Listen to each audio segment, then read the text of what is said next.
Big Adventures by Little Dick.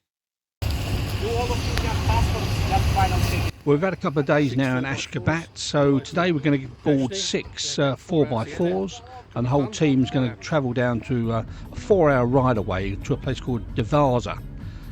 Hopefully going to get there, as I say, in about 4 hours time. You soon lose the town and we go into desert, and it's a very, very lonely place out here. Well, we've been going now about 1 hour. A few more hours to go. It's as though someone's just turned the hairdryer on, blasts your face with it.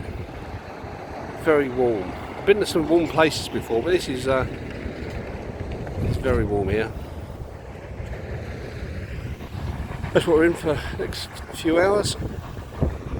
Staying in a yurt overnight, and tomorrow, don't know what happens tomorrow. it's all good fun.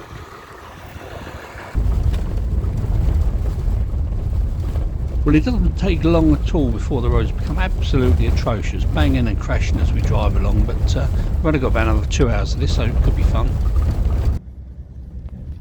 After about a 2.5 to 3 hour pushing around in the roads, we come to a place called Erbent. The name's written on your screen down below there. It's the smallest town or village in central Turkmenistan, and it's a direct route out of Ashgabat to the gates of hell, which is where we're going to be going in Devarza.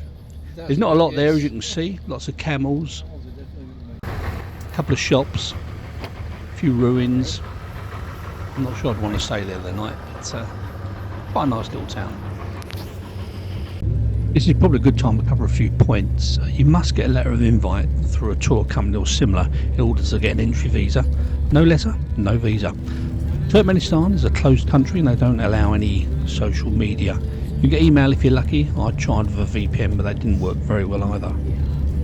The official rate is 3 local to $1 US. But if you go to a money changer, which is quite a few, the rate is 18 local to $1 US. There are no credit card machines and I didn't see any ATMs, so make sure you take enough US dollars. The roads don't get any better, they're still very bumpy, but as you can see there's the occasional camel to look at as you go past. One over there. We've been going about 3.5 hours now through the desert, and suddenly there's a big crater here. So the Russians dug it out a number of years ago. It's full of water. Next one apparently is going to be full of fire. Well, we've been going now for about 4 hours. It's about 6:30 PM. The heat from the sun is blistering hot. The other week it was 54 degrees centigrade. We come to the second crater. These craters are not some archaeological wonder where fire suddenly appears. Craters that were dug by the Russians not too many years ago, and the gas escaped and caught fire. The Turkmenistan government are slowly capping the gas, and a guide tells us that over the last 10 years the gas has subdued a lot. It does look a lot better in the dark, and best you hurry as the gates of hell will soon be just the gates. It's 7:30. The gates of hell, as they call that fire pit down below, is about 100 yards away. These are our yurts. Solar panel. Got a lock. All mod cons. Step inside. You know her. Solar light. 100 watts, whatever that means. And everything you could possibly hope for. Well, 2 beds, which I think the mattresses will be going outside later. We're going for a little bit of film. I wonder what this does. Nothing. Okay. Here we are, day 2, off to a UNESCO heritage site. It's 7:30 in the morning. Everybody's happy, everyone's having a laugh. In the middle of nowhere. The girt's held up. Everyone's happy bunnies.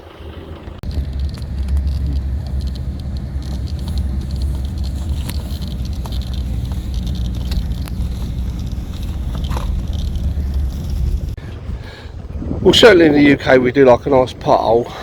These are rather big potholes here. Sometimes easier to drive on this bit here.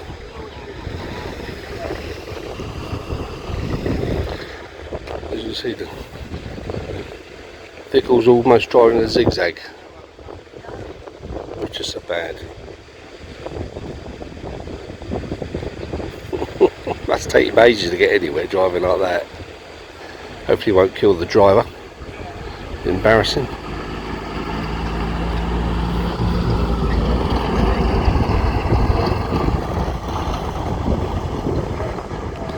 getting any speed up at all here.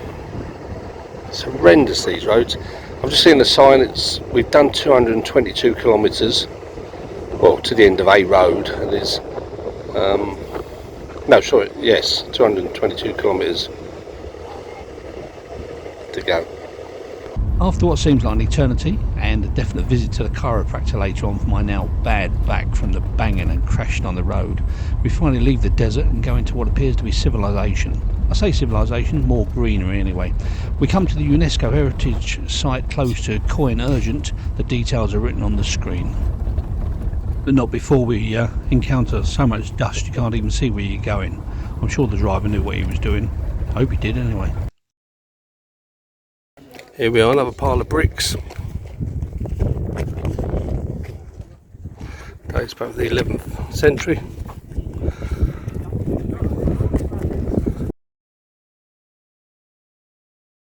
Here we are, it's that time again, outside the mausoleum, somewhere in Turkmenistan. Yay, lovely.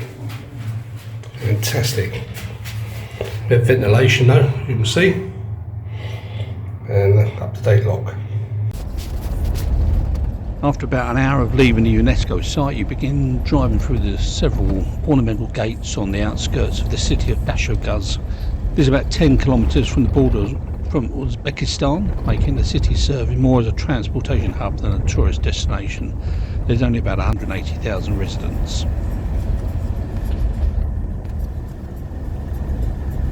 Dashoguz is similar to Ashgabat in that there are not many people walking around. Everything is clean and tidy and structured as though the government wants things to be very orderly and regimental.